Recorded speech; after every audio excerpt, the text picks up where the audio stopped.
Boa noite, estamos começando mais um Direto de Brasília, que é o jornalismo levado a sério.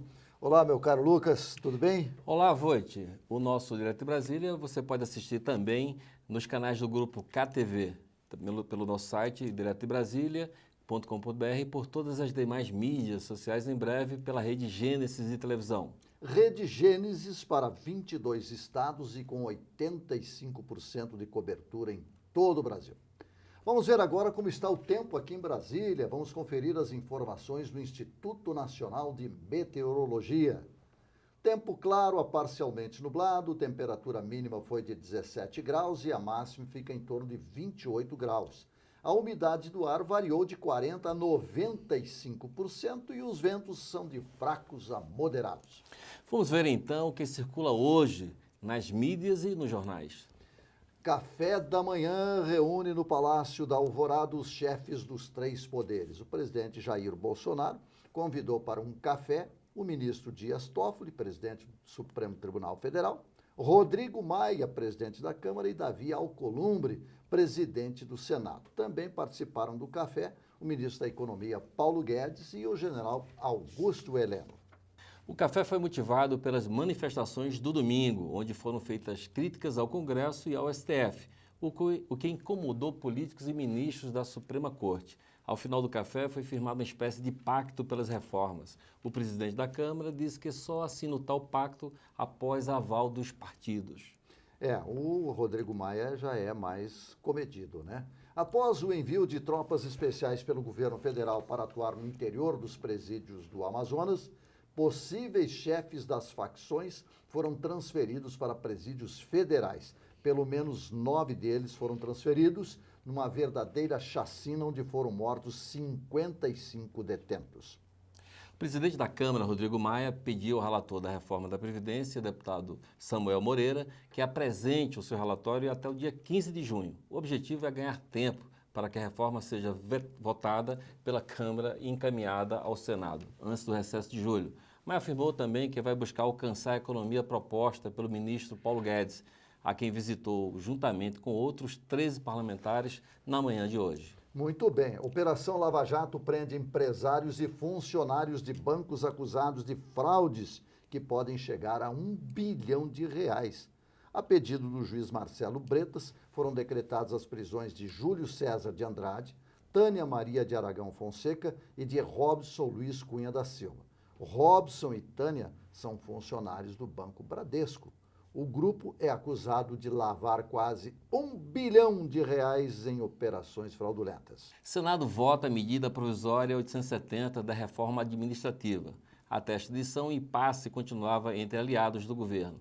O presidente Bolsonaro pediu que a medida fosse aprovada como chegou na Câmara, prevendo, dentre outras coisas, a transferência do COAF para o Ministério da Economia. Este ponto rachou o apoio do governo.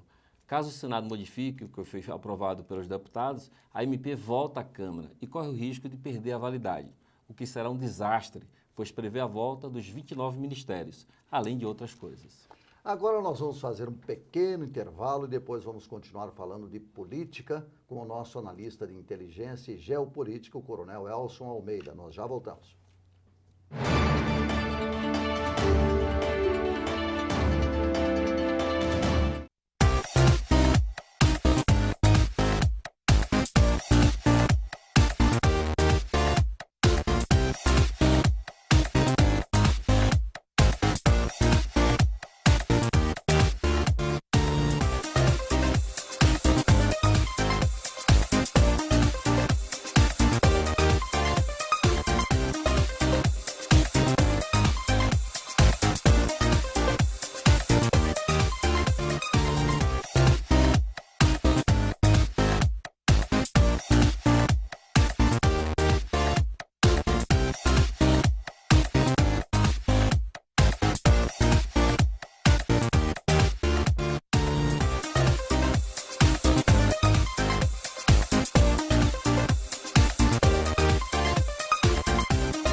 E o cenário político brasileiro continua agitado, muito em razão das manifestações do último domingo. Estará surgindo uma nova política no país?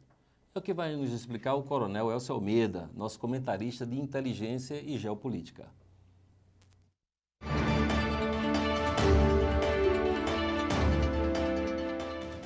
Segundo dados econômicos, o país mergulhou em um contundente fracasso desde a década de 80 até os nossos dias.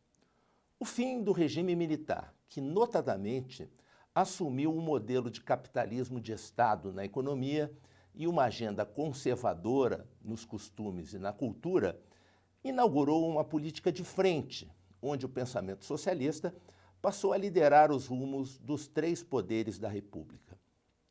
O discurso de distribuição de renda, da redução de desigualdades sociais e da inclusão das minorias dominou a mídia e ofereceu uma excelente oportunidade para que a ambição dos incompetentes, associada com a intelectualidade da delinquência, dominasse o cenário da política nacional. Pouco a pouco, uma verdadeira quadrilha se apoderou do legislativo, em primeiro lugar, e com a manobra da corrupção se alastrou para dentro de várias áreas do executivo e até do judiciário, incluindo sua mais alta corte. O Brasil do século XXI é marcado por absurdos na administração pública. O aparelhamento ideológico da mídia, da educação e da cultura e a aliança de grande parte da política com o crime organizado. Felizmente, o agronegócio conseguiu índice de produtividade capaz de alimentar o país e preservar o mínimo de condições para viabilizar sua gestão e não nos levar ao caos social. O mundo aqui não acabou numa Cuba ou Venezuela porque há um remanescente que não se entregou. Há paladinos na justiça, há parlamentares com decência, há funcionalismo que não se vende e há forças armadas que não se contaminaram. Só falta uma mídia que se levante a favor dos fatos e da verdade. Na sua ausência, a comunicação digital e a mídia independente permitiram a reação da sociedade.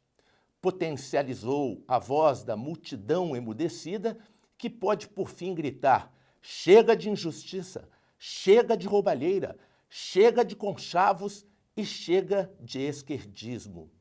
O governo Jair Bolsonaro não é a expressão de um movimento bolsonarista, mas a manifestação de uma sociedade roubada e atacada, com a conivência da imprensa tradicional, que prefere ser cega e vender-se por um prato de lentilhas do que aderir à resposta histórica daqueles que cansaram de apanhar calados. Esta revolução pacífica espera que a imprensa brasileira, tão eficiente em distorcer os fatos, faça sua penitência intelectual e se una a todos os que, movidos pelo ideal, sem pães com mortadela, oferecem gratuitamente o seu tempo e recursos para apoiar aquele que melhor representa esta mudança. O bolsonarismo não é de Jair Bolsonaro, mas de uma pátria amada que se recusou a ficar deitada em berço esplêndido e com ética, ordem e harmonia, une-se para enfrentar a velha política e implantar a nova. Fora corruptos! Chega!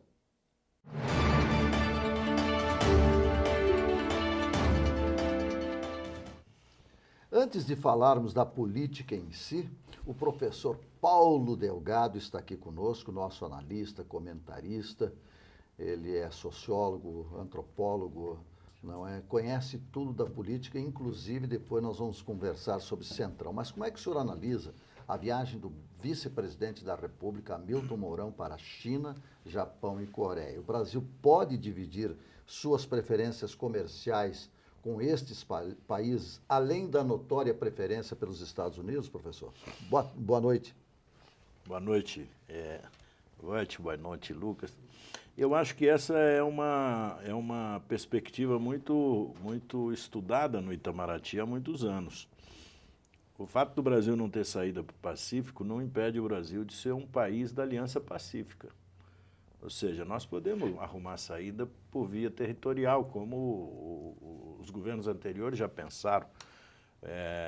E podemos também fazer, junto com a ASEAN, ser parceiros do acordo internacional que reúne os países da Via Pacífica, cobertos pelo Oceano Pacífico.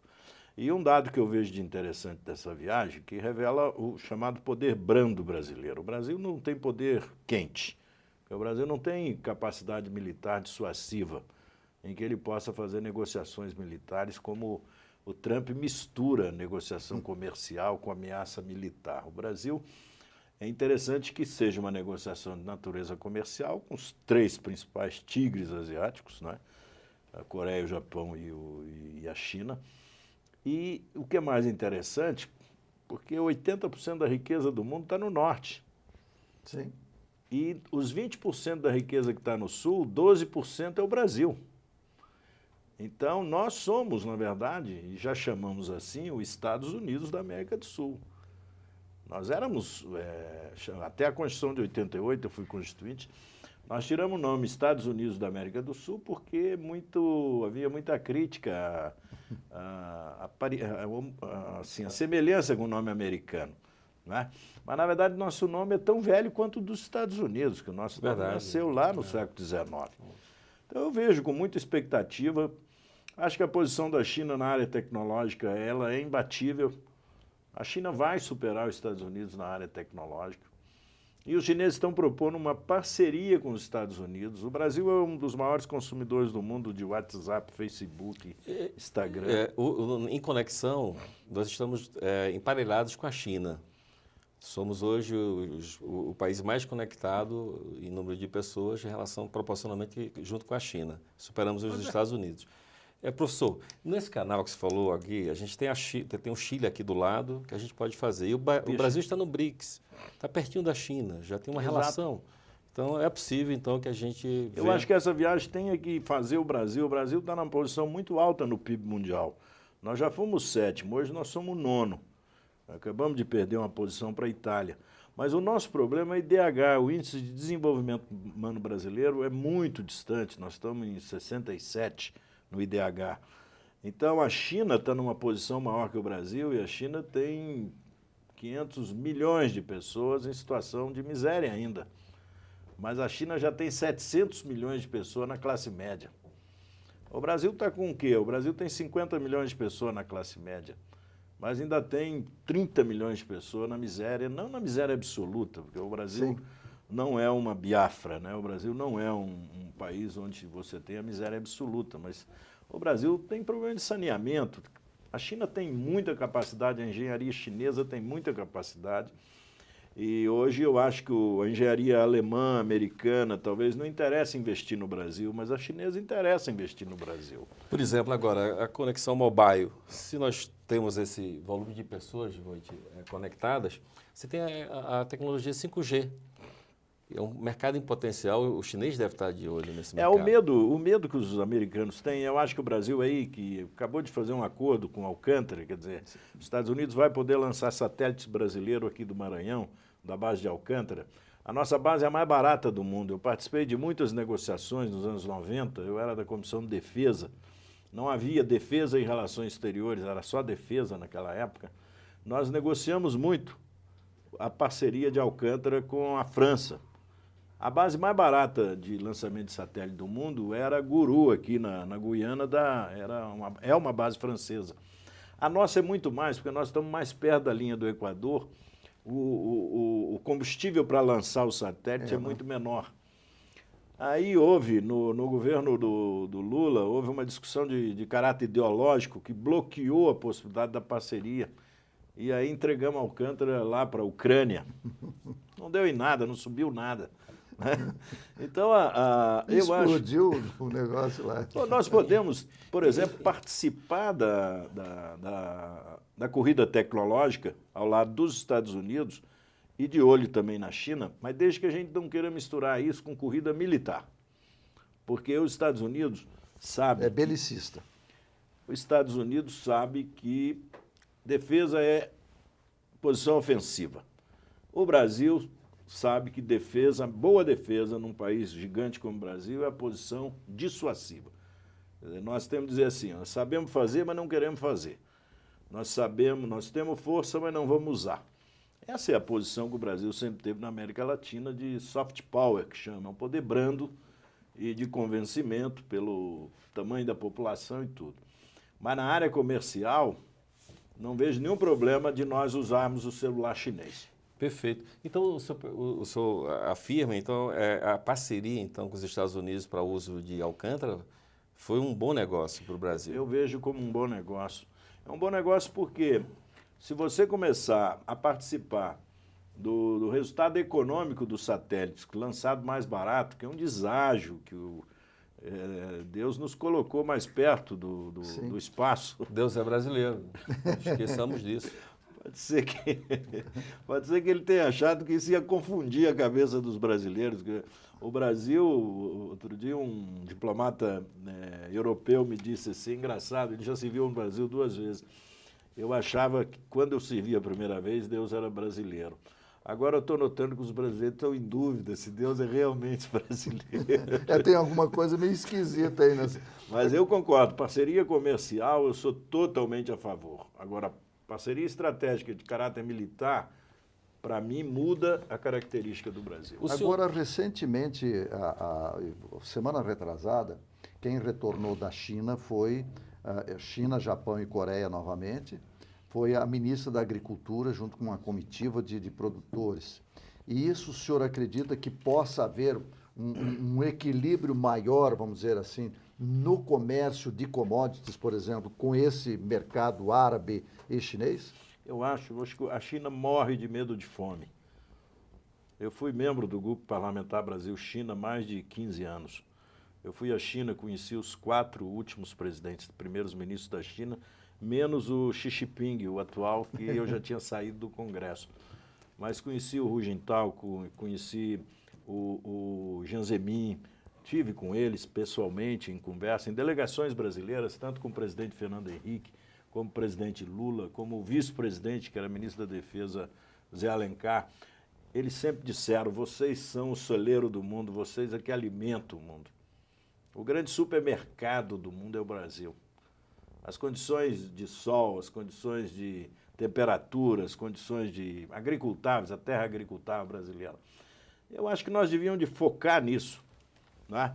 Apostar na carne, apostar no grão, a China agora, por exemplo, está tendo uma febre nos porcos, né? No rebanho suíno. A China está precisando de comprar soja brasileira porque ela está repondo o rebanho suíno. E eu acho que porco novo come mais que porco velho. É verdade. Então, os dentes são mais jovens, mais fortes. O Brasil é o maior produtor de soja do mundo, segundo os Estados Unidos. Os Estados Unidos não querem vender para a China, nós podemos vender para a China. E tem algo interessante, nossa vocação é a agricultura. Ou seja, nossa vocação é trabalhar e alimentar o mundo. Então, há uma espécie também, Volt, de alto preconceito com isso, como se isso nos tornasse menor. Eu estava um dia lá em Los Angeles, aí comprei uns presentes lá para trazer. Aí quando eu estava lá com a família, aí vi o preço do jantar e comparei com aqueles presentes. Disse, olha, a gente vai ter que tomar café amanhã e almoçar. E quando eu comparei, disse, alimentos, se você falar de commodities, tem muito mais valor agregado do que algo que eu vou comprar e pelo menos 1 ano, 2 anos essas pessoas vão usar. Então, o Brasil tem que vencer esse preconceito histórico e compreender que essa nossa vocação estratégica. Vai comer um bife em Londres. Vai num japonês em Londres, para você ver. Trabalhar a qualidade do nosso preço produto. Que é. Aqui no Brasil, eles vêm, eles querem ir logo nessas grandes churrascarias. Rodízio. Nunca viram tanta carne tão barata. Agora, vamos só pegar um gancho com relação a essas relações internacionais. Como é que o senhor está vendo a situação na Argentina, que está aqui pertinho, e se debatendo com uma possível volta da Cristina, com o enfraquecimento do Macri, o surgimento de uma terceira via lá, que é esquisita também, porque ele sempre foi aliado aos Kirchner. É ruim para nós. A Argentina é um grande parceiro brasileiro. A nossa pauta comercial com a Argentina hoje é muito favorável ao Brasil. O Brasil é um fornecedor de produtos semi-elaborado, industrial. A Argentina já foi o país mais desenvolvido da América Latina e não é mais há algum tempo, por razões políticas. Esse é o grande problema da Argentina.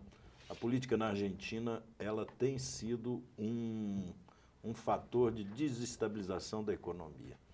Não é?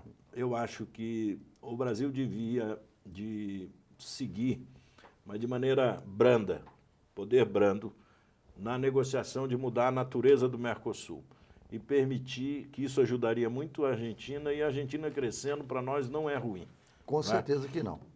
Bom, deputado Paulo Delgado, nós vamos fazer uma pequena pausa, vamos tomar uma água, um cafezinho e depois nós vamos querer saber porque a sua experiência é valiosa neste cenário político que nós estamos vivendo, do centrão atual e o centrão que o senhor viveu com o Robertão Cardoso Alves. Nós Foi de Café do Brasil. Café do Brasil. Tá certo. Já voltamos. Isso aqui, ó. Parou aqui.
O cenário político continua agitado e, pelo jeito, vai continuar assim por bom tempo. Como o senhor está vendo, doutor Paulo Delgado, nosso analista, e contemporâneo do antigo centrão do Roberto Cardoso Alves, que eu também conheci, tive a oportunidade de conviver com aquela turma lá. E como é que o senhor vê? Vê alguma diferença do centrão de antigamente e do centrão atual, que está todo mundo novamente denunciando, que está emperrando o Brasil? Olha, eu não gosto muito da nomenclatura. Ela tem um caráter pejorativo. Ou seja, ela visa meio que impugnar um movimento que é um movimento inercial por parte do Executivo, que está levando o Congresso a se virar. E a formação de maiorias de centro é uma característica dos melhores parlamentos do mundo. É uma característica da democracia parlamentar formar maiorias de centro. Porque se forma maiorias de extrema-direita ou de extrema-esquerda, o governo dura pouco, muito pouco. O nome é dado com o sentido, então, de meio que enfraquecer a legitimidade do movimento. Quem está criando esse governo parlamentar, eu não acho que seja parlamentarista, porque você teria pelo menos 4 primeiros-ministros. Você tem o Mourão, que é um primeiro vice-ministro, que é vice-presidente, primeiro-ministro, você teria o Guedes, que é um primeiro-ministro, você teria o Moro, um primeiro-ministro, e você teria o Rodrigo Maia, um primeiro-ministro. Então, acho que é um governo com forte viés parlamentar. Lá na Constituinte, por que foi criado o Centrão? Nós éramos minoria. mas o nosso ruído fazia mais barulho. Eu me lembro até que o Roberto Campos dizia assim, lata vazia faz mais barulho. Só que nós, as latas vazias da esquerda, fomos só escrevendo a Constituição. Fomos escrevendo. O doutor Ulisses achava que nós éramos mais operativos, nós éramos mais frequentes. Organizados, vamos dizer assim. Organizados. Eu fui o autor da lei que caçou os gazeteiros. Eu perdi muita amizade na Câmara dos Deputados, de deputados que não entendiam. Como é que você faz isso contra colegas? Eu falei, se não punir os deputados ausentes, nós não vamos acabar de escrever essa Constituição. Quando a ordem econômica começou a ficar com o perfil de esquerda, aí veio a ideia de formar um centro e aquele número grande de deputados que muito se manifestavam, que se chamava lá o Vale de los Caídos, o pessoal que ficava no fundo do plenário, não sabia direito como falar. Esse pessoal foi todo capitaneado por grandes líderes. A palavra ficou pejorativa para qualificar aquele grupo, mas ali tinha o Fiuza, que era um grande deputado, tinha o Robertão, que era meio espalhafatoso, o Gastone Rigg, coitado, que acabou de morrer agora um mês atrás. Mas era muito ativo. Muito ativo, um grande advogado trabalhista, não era um deputado de direita, era um deputado do velho PTB, dos anos 60, tinha sido cassado na Revolução. E tinha os luminares, tinha Roberto Campos, Delfim Neto, tinha Amaral Neto, que era também meio... Muito ativo. Polêmico, mas era frequente, ativo. Tinha o Conde Reis, o Jorge Bonhoeffer, tinha o Zé Jorge, ou seja, haviam grandes parlamentares. Tinha um outro Zé lá que era mais ativo também, o Zé Lourenço, né? Esse eu acho que ficou o rosto do Centrão. Porque o Zé Lourenço era uma figura muito simpática, mas ele era muito agressivo, uma linguagem muito agressiva. Português, né? Português, muito conservador. Enfim, acho que quem está... O presidente Bolsonaro tem se auto-impingido problemas, ele está criando problemas. É como se ele se autotorturasse. Eu não vejo... Se autoflagelando. É um autoflagelo. Eu não vejo que no auge do triunfo, que é até os primeiros 6 meses de governo, é o auge do triunfo de um presidente, você precise, por exemplo, de convocar manifestações públicas.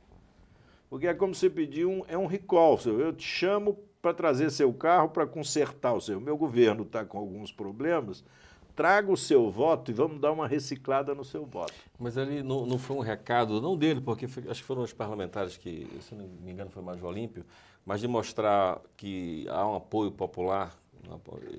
E ele pediu até que não se colocasse essa manifestação, não seria contra o STF, nem contra a Câmara. Não, ali ele fez orientado provavelmente pela Advocacia Geral da União, porque a Constituição é clara, o presidente da República não pode, é crime de responsabilidade, convocar manifestação contra poderes. Pela sua experiência como parlamentar, professor, qual seria o recado para os parlamentares que estão lá no centro, principalmente? Qual seria a sua mensagem para eles? Como é que eles deveriam se Eu acho que deveriam conversar abertamente com o Executivo e avançar no parlamentarismo. Eu sempre fui parlamentarista, nós tentamos na Constituinte, o parlamentarismo foi até um determinado momento da Constituinte, e aí quando virou a discussão do Centrão, ali houve uma mudança no plebiscito. O parlamentarismo foi muito contaminado pela discussão sobre a forma de governo, a ideia de república ou monarquia foi um erro do nosso querido Cunha Bueno, que conseguiu introduzir no plebiscito a monarquia e tirou o foco do plebiscito. E os grandes líderes da época eram presidencialistas. Era o Brizola, era o Lula, o Dr. Ulisses, Marco Maciel. Esses eram os grandes nomes, eram presidencialistas. O Collor, né? Covas. Então, o Covas, ou seja, quem estava na iminência de ganhar o poder era presidencialista. E aí o PT cometeu um grande erro, embora tenha liberado a bancada, mas o PT cometeu um grande erro e fez a campanha presidencialista. Então nós podíamos ali ter juntado com o PSDB e já iniciado, e havia gente do PFL também, que era parlamentarista. PDT também, apesar do Brizola. É só o Brizola, mas o Brizola tinha uma liderança Sim, muito com forte. certeza. Não é? Então, eu acho que hoje nós podemos criar um governo parlamentar, sim. Eu não vejo problema. O chefe de Estado no Brasil tem essas características que o presidente Bolsonaro gosta de evidenciar. Que é de falar diretamente com a população, usar a chamada As tecnologia redes sociais, digital, os instrumentos digitais para falar mais rápido. Não é? O presidente Lula gostava de falar direto com as pessoas também. E isso, você veja, os presidentes mais cautelosos, que mergulham mais fundo nos problemas do Brasil, eles são mais parlamentaristas. Agora, os presidentes assim que gostam do debate de superfície, esse debate do dia a dia, que não é um debate estratégico, não é? Eu me lembro que o Itamar saía do palácio e ia no supermercado alterar preço de produto. O povo adorava aquilo, né? Mas isso não... O que resolveu? Resolveu o dia que o Fernando Henrique convocou o Edmar Baixa, aquele grupo... Pércio Arida, o Gustavo Franco, juntou lá a turma, os gêniozinhos da PUC do Rio, né? E foi lá e criaram o Plano Real, que devia ter ganho o Nobel de Economia. Com certeza. Né? Aí o Brasil estabilizou esse tempo todo. Só que esgotou esse modelo. Eu acho que nós estamos vivendo o esgotamento de um modelo econômico. E as razões econômicas ainda não se impuseram à política. Se a política continuar atrapalhando a economia, você pode ter um determinado momento que a população brasileira desiste da política. Com certeza. Tá? E essas manifestações convocadas são sempre um risco. Porque isso é o quê? Isso é fio desencapado. Pode dar certo, mas num determinado momento a China não convoca manifestação. Nem a Rússia. Nem a Rússia. E os Estados Unidos também não gostam. A repressão americana a manifestações públicas é violentíssima. E veja a França, que não está conseguindo segurar Os coletes amarelos. há 6 meses, destruindo o governo Macron, e reflexo agora na votação do Parlamento Europeu. Uma sociedade em ebulição, na rua, uma primavera árabe todo dia, você não consegue governar. O dia a dia não tem essa agitação. Com essa agitação você não consegue produzir, né? A mercadoria é produzida em ambientes onde a produção se dá com mais serenidade. Tá certo. Olha, que isso aí sirva de uma espécie de advertência do professor Paulo Delgado. Vamos ter mais serenidade, vamos ter mais tranquilidade para governar o país, porque senão o negócio pode desembestar e aí ninguém segura mais. Professor, muito obrigado pela sua presença mais uma vez aqui. Eu que agradeço. Como o senhor vai ser mais constante, o senhor e o nosso próximo convidado, que é o professor Ricardo Caldas, serão efetivos do programa, então estaremos aqui esclarecendo essas coisas como esclarecemos hoje. Muito obrigado, professor. Eu que agradeço a vocês. E a seguir, então, vamos continuar a nossa conversa sobre política com um outro nosso analista, comentarista, professor Ricardo Caldas. Aguarde só um minutinho, nós já voltamos.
Direto de Brasília está recebendo novamente hoje o professor Ricardo Caldas, um dos nossos analistas políticos. E ainda hoje nós já tivemos a presença do nosso outro analista, o professor e ex-deputado Paulo Delgado. Vamos começar com o professor Ricardo Caldas. Professor, seja bem-vindo novamente ao nosso Direto de Brasília. E qual a sua leitura sobre as manifestações do último domingo? Bom, antes de mais nada, agradeço muitíssimo o convite, né? É uma oportunidade muito especial para mim, que estou aqui justamente de férias agora. Então, eu vou ter esse tempo aqui para apoiar o programa. Eu vejo as manifestações como realmente um ponto muito interessante de inflexão na história política brasileira.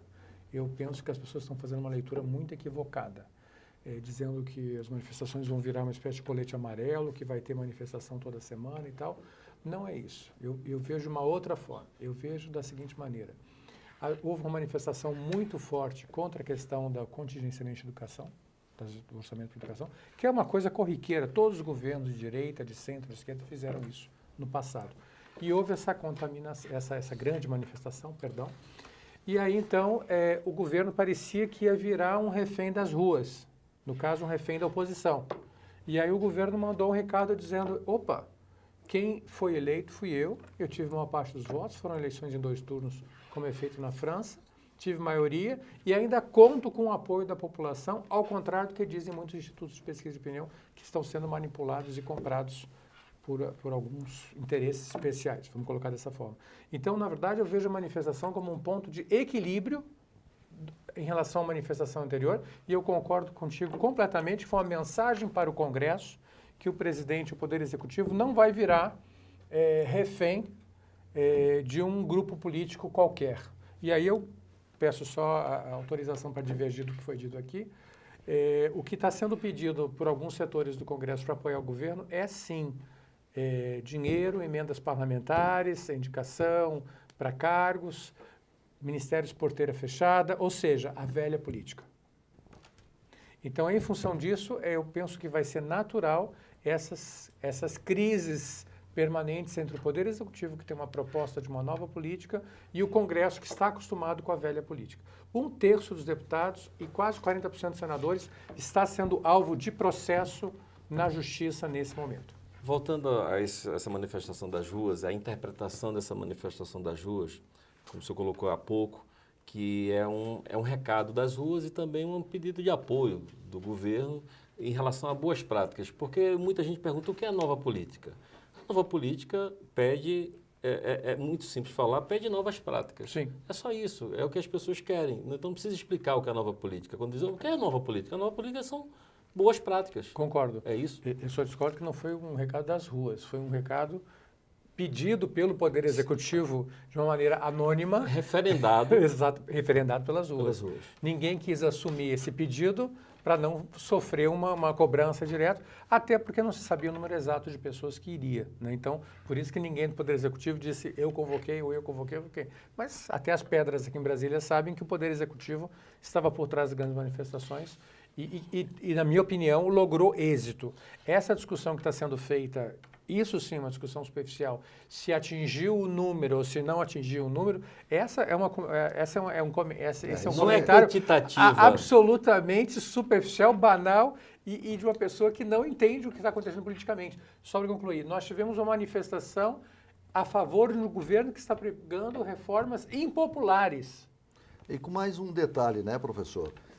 Normalmente as manifestações no Brasil, elas acontecem movidas por sindicatos, por instituições, por corporações. Contra. E contra. Né? E nesta, poderia ter sido feita uma manifestação contra o Centrão, mais explícita, contra o STF, também mais explícita. Mas foi uma manifestação, quase que uma manifestação cívica, ordeira, pacífica e efetiva. Completamente, eu não poderia concordar mais, como dizem os britânicos, né? Foi uma manifestação extremamente pacífica, não foi uma arruaça, não teve quebra-quebra e as pessoas estavam lá com uma pauta positiva. Queremos reformas, as reformas que o Brasil precisa. Então, nesse sentido, foi uma manifestação histórica. Eu não lembro de nenhum presidente nos últimos 20 anos que tenha convocado uma uma manifestação a favor do seu governo e que tenha sido positiva.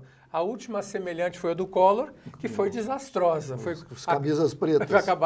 Acabou virando uma manifestação contra ele. Então, nesse sentido, na minha opinião, não importa se tinha na rua 100 mil pessoas, 500 mil ou 1 milhão.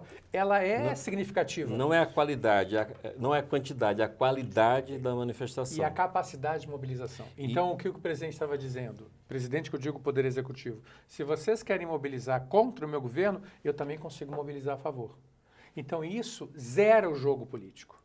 E é uma novidade. Não sei se o nosso grande jornalista concorda. É uma nova peça no jogo político. Não, exatamente por isso, por não ter sido uma manifestação organizada corporativamente. Exatamente. Né? As corporações, os sindicatos, Pelo contrário, as uniões trabalhistas e sindicalistas e mais o quê? Foi uma manifestação antipática. Espontânea. Espontânea até certo ponto, né? Digo assim, apoiada, né? Mas digo assim mesmo, com adesão espontânea. Agora, professor, foi movida a dinheiro nesse sentido. É isso que eu falo. Professor, qual é o reflexo disso? O primeiro reflexo foi essa reunião de hoje de manhã do presidente com os representantes dos outros dois poderes? Mas com certeza, eu não tenho dúvida. O que se buscava aquilo ali? É o pacto? O pacto é consequência do que foi feito, Perfeito. na minha forma de ver. Quer dizer, o presidente, ele subiu a temperatura, ele foi lá no fogão ou no forno, se preferirem, o fogo estava médio, ele colocou o fogo alto, se vocês querem esquentar, eu também consigo esquentar. No Brasil, há essa cultura de um pacto de elites, né, que quando a coisa está saindo do controle, as elites se reúnem. Então o presidente falou, se vocês vão esquentar, eu também esquento. Ele esquentou, apoiou as manifestações não oficialmente, tá certo? Mas todo mundo que estava apoiando o governo estava também por trás, com poucas exceções, talvez o MBL que não entrou, mais um outro caso, mas a grande maioria apoiou. Alguns que não estavam apoiando, como a deputada Janaína Pascoal, quando viram o sucesso da manifestação, falaram, foi uma grande manifestação. Então, o presidente, na minha opinião, ele deu as cartas do jogo político e ele obrigou os dois outros poderes para sentar, para conversar, e aí eu vejo que ele negociou esse pacto não por baixo, mas por cima, como quem diz, vocês têm cartas, vocês têm poder, mas eu também tenho. Então, com isso, ele embaralhou de novo o jogo e aí os outros dois poderes foram obrigados a baixar um pouco o tom. Não, vamos abaixar o fogo. Então, aí o Poder Executivo volta lá e tira do fogo alto e coloca em fogo baixo de novo. E digo mais, não foi a primeira desse governo, mas certamente não será a última. Eu penso que isso vai ser feito de novo quando o Congresso entrar numa espécie de um deadlock, né, num conflito com o Poder Executivo, pressionando o Poder Executivo a fazer concessões, como o Centrão estava fazendo, de uma maneira pouco democrática, na minha opinião. Não é questão de grandes acordos com a participação do partido de centro. Isso aí é uma coisa bonita de se falar na Alemanha, no Reino Unido, etc. No Brasil não é assim que funciona. No Brasil, na base do fisiologismo toma mesmo. Lá da cá. Do toma lá da cá. Então, não vamos ser ingênuos dizer que o Centrão estava só pedindo grandes reformas democráticas e nada disso. Ele queria dinheiro, poder e emendas, né? Então, e cargos. Então, dessa forma, de uma maneira não ideológica, não programática. No caso da Alemanha, você discute sim cargos, você discute participação no governo, mas de uma maneira transparente, em torno de políticas públicas, não em torno de indicação de cargos, que é para roubar o dinheiro lá adiante para fazer caixa para o partido. Professor, nós fizemos essa pergunta ao seu antecessor entrevistado, professor Paulo Delgado, e agora perguntamos ao senhor. Qual seria a leitura, então, da manifestação e qual seria a mensagem, conceitualmente, qual seria a leitura, qual seria a mensagem, então, que o senhor dá para o Congresso, para o Parlamento, para os parlamentares, em relação o que eles devem tirar essa lição para a gente evitar essas manifestações, para o Brasil pegar o seu trilho, engatar e seguir em frente. Eu não vi a entrevista dele, então não posso opinar sobre a entrevista. Mas a pergunta é a mesma. Qual seria a sua mensagem, traduzindo com o senhor como analista político, interpretando a manifestação das ruas para o Congresso? Eu diria que as regras do jogo mudaram. Como disse muito bem o Giscard d'Estaing na sua campanha eleitoral, a esquerda não tem o monopólio dos corações, quando ele disputou pela primeira vez com o Mitterrand, se não me falha a memória. Então, é isso que o governo falou. Vocês não têm o monopólio das ruas, você não tem o monopólio dos corações dos brasileiros. Vocês têm apoio, mas eu também tenho. Então, vamos redirecionar o jogo. Se a gente for olhar de uma outra maneira, vou dar um exemplo bem pequeno, bem simples. A segunda ida do ministro Paulo Guedes para o Congresso discutir a reforma da Previdência. Ele estava muito mais bem preparado, não do ponto de vista técnico, que ele já domina aquele assunto, ele poderia falar sobre o tema de olhos fechados, citando números, mas a maneira com que ele teve que lidar com o Congresso na primeira ida, que ele recebeu acusações, a gente até comentou aqui no programa, né, de baixo calão, que não estavam à altura de deputados. Na segunda vez, ele recebeu uma intervenção, na minha opinião, até de muito bom nível do deputado Alexandre Mourão, que é uma pessoa séria, mas como ele já estava preparado para qualquer tipo de intervenção, qual foi a resposta dele? Vocês que estiveram no poder por 14, 16 anos, roubaram, entregaram dinheiro para os ricos, BNDES, para a JBS, etc., etc., para o Odebrecht, agora vocês vêm dar aula de moral, de que estão protegendo os pobres? Isso é hipocrisia, isso é demagogia. Vamos discutir a Previdência seriamente. Então, eu quero dizer o seguinte, meu ponto é, o governo está preparado, só para concluir, que está preparado para fazer uma discussão de alto nível e de baixo nível. Se a questão é nas ruas, vamos para as ruas também. Então, acho que esse que é o recado para o Congresso. Vocês têm cartas, mas a gente também tem. Agora, as ruas seriam suficientes e fundamentais, professor, porque o que a gente observa é que o Congresso é que vai ditar a governabilidade. Sim. Aprovando leis, aprovando os projetos do governo. E o governo, se não dialogar mais efetivamente com as ruas, ele recebeu uma boa resposta. Sim. Mas se ele não dialogar com o Congresso e não efetivar uma união de forças do Congresso, as ruas serão suficientes? Não, na minha opinião, o ponto fraco do atual governo é a questão da articulação política. E eu iria mais longe. As pessoas que foram colocadas para fazer essa articulação política e alguns que são os representantes do Congresso, do presidente no Congresso, é que eles estão sendo eficazes, porém não efetivos. Ou seja, eles têm uma missão a cumprir, eles querem cumprir, mas não conseguem. Eles vão até o ponto que foi dado para eles. Ah, você tem que marcar uma reunião. Eu marquei a reunião. Quantas pessoas foram na reunião de líderes, no colégio de líderes? Ah, menos de um terço. Ou seja, ele cumpriu o que foi pedido, mas sem efetividade. Ou seja, ele não está conseguindo entregar os resultados esperados. E aí, o governo atual tem que fazer uma autocrítica, tanto em termos de lideranças escolhidas do partido, para representar o partido, como para representar o governo, seja na Câmara, seja no Senado, seja no Congresso. Então, tem que haver uma nova, vamos dizer assim, uma nova discussão interna dentro do governo. Eu penso que o governo tem, sim, que se abrir para outros partidos. Alguns já estão apoiando oficialmente, outros oficiosamente. É o caso do próprio DEM, que tem uma grande participação no governo. Outros partidos, como, por exemplo, o próprio PSD, o próprio PSC, que estariam dispostos a ter uma atuação mais, vamos dizer assim, mais próxima do governo, mas está faltando alguém que consiga fazer essa costura. Amarrar os laços. Amarrar os laços. É isso que eu penso que está faltando. E talvez, professor, mostrar o projeto de governo. Hoje você tem apenas duas pastas, né, que estão hoje no protagonismo, ou seja, da cena. Você tem a economia e segurança, justiça, né, e segurança. Então falta também, eu acho, que o governo apresentar este projeto para ter o apoio, o engajamento também desses outros partidos, inaugurando essa nova política, as novas práticas. Vamos participar deste projeto. Perfeito. Vamos ter cargos, vamos ter funções, mas dentro de um projeto dentro de uma política pública, é isso que, política exatamente, que eu acho que é o correto. Agora, olha uma coisa que eu discordo quando as pessoas afirmam isso, essa tem sido uma crítica muito comum. O governo não tem projeto, o governo tem proposta. Não estou falando que não tem projeto, tem que explicar esse projeto. Eu sei que tem, vou explicar. Assim, mas essa crítica que é uma crítica muito recorrente, né?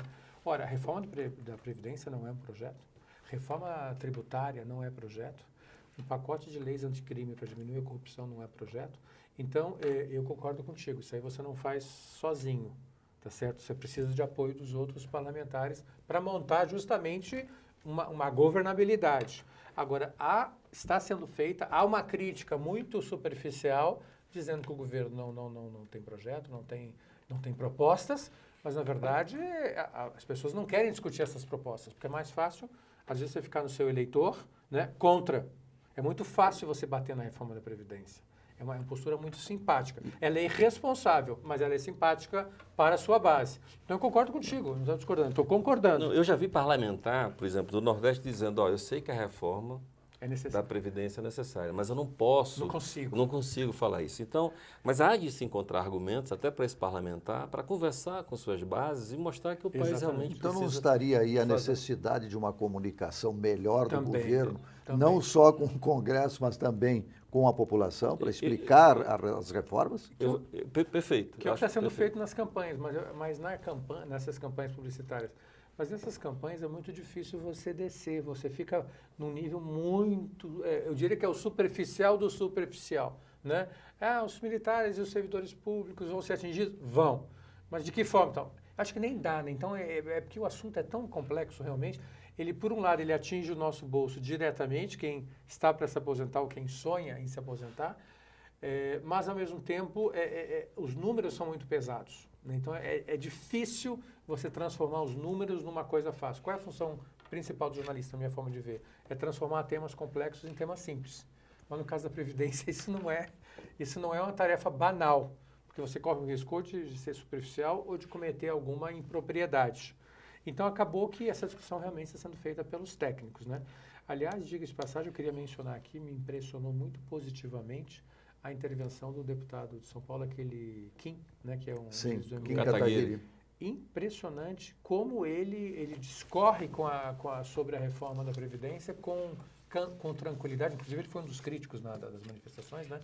Mas ele fazendo a defesa da reforma, eu fiquei impressionado como ele coloca muito bem os números. Talvez uma maneira de mostrar isso para a população, que está sendo usado também, assim, de uma maneira muito rápida, é a questão da relação entre pessoas que contribuem e pessoas beneficiadas. Pois é, né? mas isso se levado a público, por exemplo, pelas rádios locais, pelas emissoras Sim. locais, os jornais locais, quer dizer, as rádios comunitárias, TVs comunitárias, como o Kim explicando, Isso. todo mundo vai entender. Também acho. Porque ele é muito didático. Eu acho Sim, até que mas- ele teve uma passagem como professor na vida dele antes. O Van Hatten também, aquele deputado Também. lá do Rio Grande do Sul, ele, já na primeira sessão, lá na Comissão de Constituição e Justiça, ele levou uns potes, e fez a demonstração do que é a reforma da Previdência.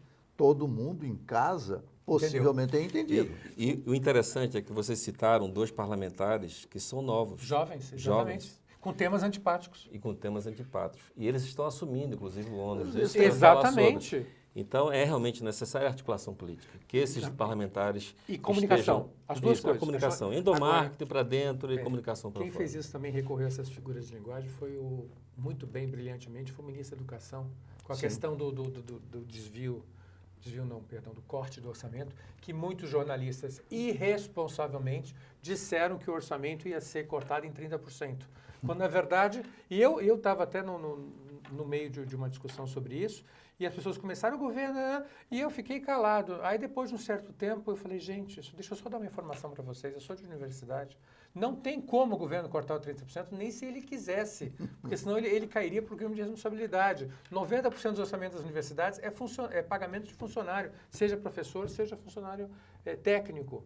E os 30%, na verdade, recaem sobre os investimentos, ou seja, 30% e 10% é 3%. Primeira informação. Segundo, todo governo faz contingenciamento no primeiro O semestre. Lula cortou 10 bilhões. Mas ele era bom, ele era amigo, ele era popular, ele podia fazer o que quisesse, ele Sim, era o cara. Porque as universidades permaneciam inchadas, inoperantes, E continuam. inconsequentes, porque nos índices internacionais a nossa educação está muito mal. Então, durante Em todo todos os esse tempo, parece que todo mundo estava surdo, né? E continua. As universidades, elas imaginam, e aí que vem a crítica à primeira manifestação da questão do corte, que foi uma informação mal dada, né, dada de má fé, e depois não houve o conserto, né? Aí, quando eu estava nessa discussão, no final das discussões, eu falei assim, mas se é assim, então está se contingenciando só 3%, por que a imprensa não colocou dessa forma? Porque agiu de má fé.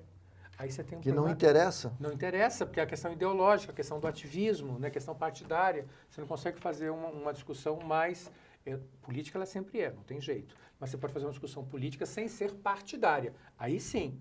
Porque eu sou do partido A, eu sou do partido B. Isso não é relevante, a gente está discutindo um assunto, um tema, né? Então a imprensa, ela pegou esse barco para bater. Quando não foi bem assim, quando foi explicado, não é bem assim, e aí o ministro foi muito didático com aquela barra de chocolate, aí, foi chocolate, se não me engano, né?